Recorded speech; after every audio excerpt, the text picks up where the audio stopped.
আসো।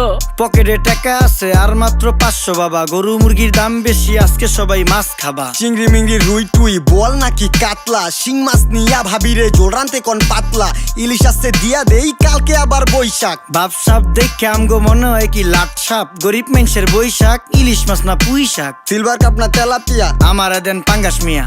এই মাছ ধরতেও ঘিন লাগে হাত দিয়া। দেখছেন কি কয়, হ্যাঁ হের লাগে গিনা, বাজারের সব জিনিসই স্বর্ণের দামে কিনা। হ ঘু খায় সব মাছে, কালার খায় পাঙ্গাসে, ডিম পারে মুরগি আর ব্যথা পায় রাজা হাসে। দুঃখ কমু কার কাছে, টাকা নেই কা হাজার হাজার, চলো বাবা যাইয়া দেখি কি অবস্থা কাঁচা বাজার। ওই মিয়া হাত দিবেন না, মরিচের কেজি 1000। দেখতাছেন না মরিচ গার্ড দিতে রাখছি বডি গার্ড। এইটা আবার কোন পাট, আলিপ লাইলার সিনবাদ? যেইটা ধরুম স্টক করুম তয় তরকারি জিন্দাবাদ। 80 টাকার বেগুন, বেগুনের অনেক গুণ। বেগুন লেয়া হইছে খুন, আমারে দেন ধুন্দুল। পটল লন, কহিলন, লাউ নাইলে কদু। তোর মুখে